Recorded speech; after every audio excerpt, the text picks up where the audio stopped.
Hi, how are all of you getting better for that new journey in that new beginning?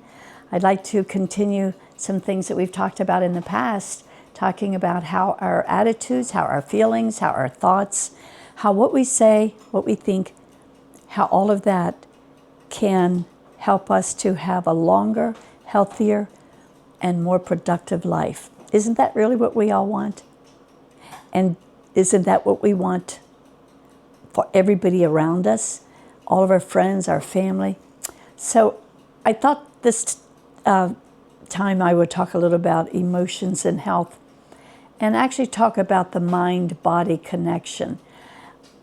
I'm sure that if I remind you that sometimes when, let's say the phone rings, and you answer the phone, and what's the first thing you hear? I have bad news. You've got to know that that's going to have some type of unhappy, unhealthy effect on you. Most of us just sort of hold our breath and wonder, wait, what is this going to be about? And the things in nanoseconds that go through the body because of what the mind is thinking, we can create a lot of scenarios in those few seconds when we hear words like that, can't we? So on that note, it would be a good thing if we don't do that to somebody else too. Better just, have a little few words of goodness, kindness, courteousness, and whatever before coming out with like, I have bad news. Maybe don't even say I have bad news. Just begin to tell whatever the story is. So there are a lot of ways that we can help each other while we're helping ourselves. This information is not just something that, we've dreamed up. In my case, I've been studying this for a lot of years. A lot of personal experiences with this, with my patients, with my students.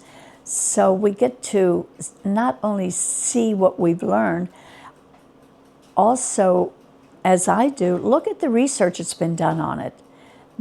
There's a ton of research now that when I first started doing this, you just couldn't find so much.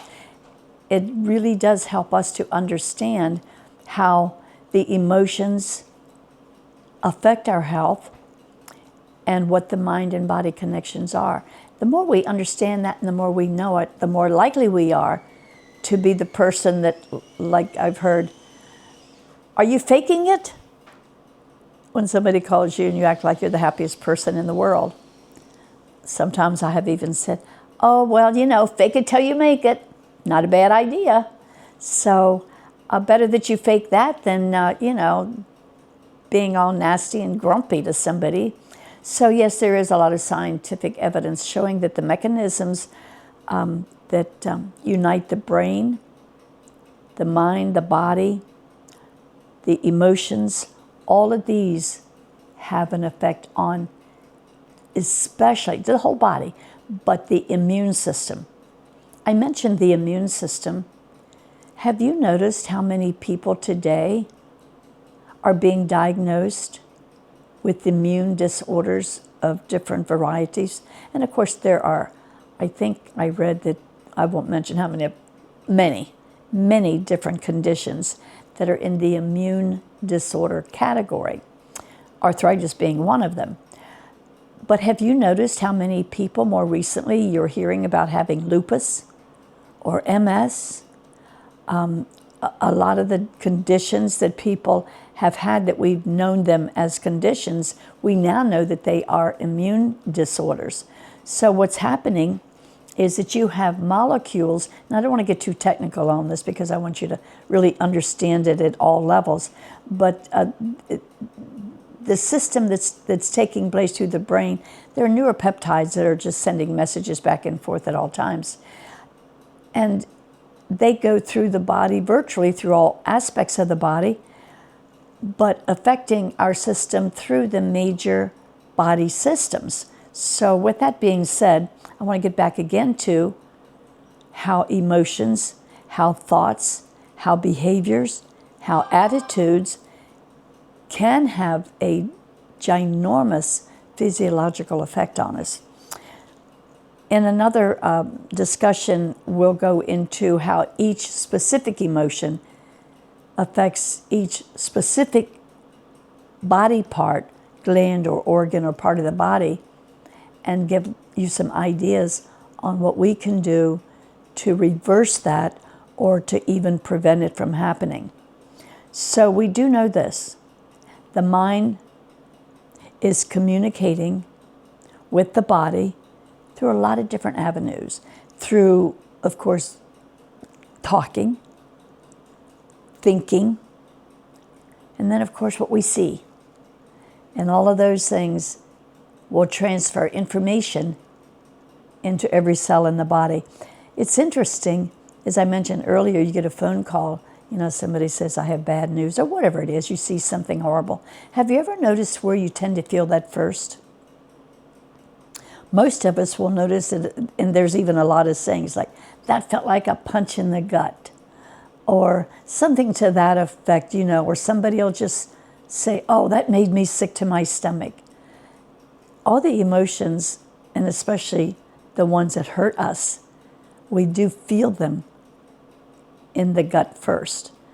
There's something called the vagus nerve. You've probably heard about that. And it's actually from the cranial nerve number 10. It's the only one in the brain that goes into the body. It goes into the digestive system. Of course, it goes into the heart and the lungs and the liver. And it plays a huge role in sending the information that we're hearing, seeing, and saying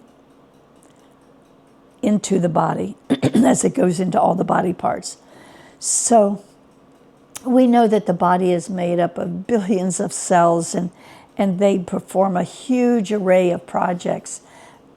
We want them all to be healthy and happy, and we want to feel good because of the things that are around us. And as I said before, we have choices. So again, let's maybe not watch too much TV if it's negative. Watch the TV that makes you laugh. Watch the things that are happy. TV watching isn't bad in itself, but what do we spend our time doing? So the other thing, in talking about listening, let's listen to the body. What is the body saying to us? Let's look at the body as our personal computer. And what is the message that it's sending to us? So just like operating a computer and learning all the things to make the computer work better, that's what we want to do with the body.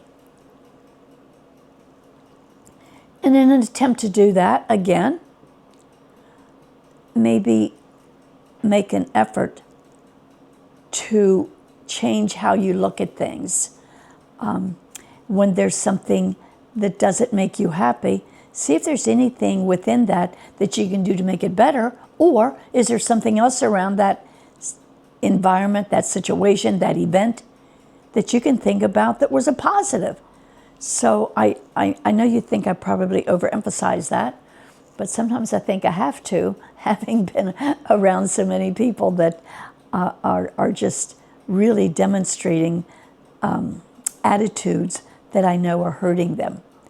I do want to mention that negative attitudes also hurt the people around them. Somebody said to me recently, because we had this discussion, I'm working on it, I'm trying. Every time I think I'm going to say something negative, I try to think of a positive way to say it, and that would be a really good thing. Excuse me. One of the things that I want to point out is we don't want to feel guilty because of how we think or how we talk or our attitudes. So much of what we think and how we feel has to do with everything from childhood to situations that we've lived through in our lives, people who have been our friends. By the way, you might want to have better friends too. Think about that. If you have a friend that's always dragging you down, maybe you better think about seeing if you can cultivate friendships with more positive people. I know you don't want to leave all your old friends, or maybe share some of the things you hear that could help them to be happier, healthier people. So I really wanted to share those thoughts with you. I feel very strongly about that, having watched how it affects people. And along those lines, when we talk about how attitudes and thoughts affect you, there are some things that are so challenging, so difficult to live with. I just want to mention one of them that probably many of you maybe have experienced, or at least know somebody who has. And of course, we all experience death in our families, but it's been said that if it's a child, that's even worse. I want to, in a future broadcast, I want to talk about some of that and some things that we can do, perhaps help you or somebody you know to help to get through this with a little less stress. It is stress. It'll always be stress. There'll always be grief associated with that event or those events. So they're one of the things that, there's some things, my point is, that we can't fix, but we can do as much as we can so that we're going to do as little as possible to cause harm to our bodies and our brain and help us to be a happier, healthier person. Have you noticed when you're out walking around, you could be shopping or watching somebody walk down the street? I say this to also say, it doesn't hurt to just wear a smile. It's amazing how wearing a smile will affect you, but affect all the other people around you. Don't you just love to see that? I know sometimes you might be thinking, what are they up to, you know? So let me just take a minute to go through the things that I would like to spend some time in the future discussing all of these different things. But I also want to show you the difference between, sometimes people don't realize what a negative or a positive emotion is. I just want to go through some of the things to show the difference. Here's a big one, and we don't have to guess on this one. And it's also one that has a huge effect on the body. I will say that the emotion of anger has even caused heart attacks. That's a big one. Of course, a lot of us have anxiety. I want to talk about how that affects us and what we can do about it. Here's one that you might not think can have a negative effect on us. It sounds so simplistic, but think about a time that you may have been in this mode, which is anticipation. Anticipation could be extremely exciting, or it could be extremely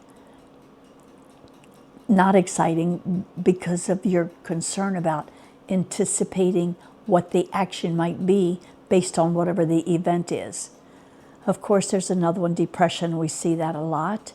And again, that's often due to things that have happened to people that maybe they haven't been able to deal with it in a more positive or in a way to help to overcome that. And of course, we know that sometimes you do need to get medical help. Some of these things are just that difficult for us. What about despair? Oh, here's a good one. Fear. Oh, I'm going to have so much fun with you on that one. Not that fear is fun, but we're going to have a lot of fun talking about how that affects you. And we talked a little about, one is grief. What about sadness? Sometimes people are sad when they don't even have to be. So we want to talk about that. Here's a big one, surprise. Can you believe that I read that somebody had just won one of those big contests, and when they got their check at the door, they were so shocked and so surprised and happy? That person had a heart attack. So this is called overdue, but at any rate. So let's talk about some of the positive, healthy ones. These are the ones we want to focus on. These are the ones we want to work on making more a part of our lives.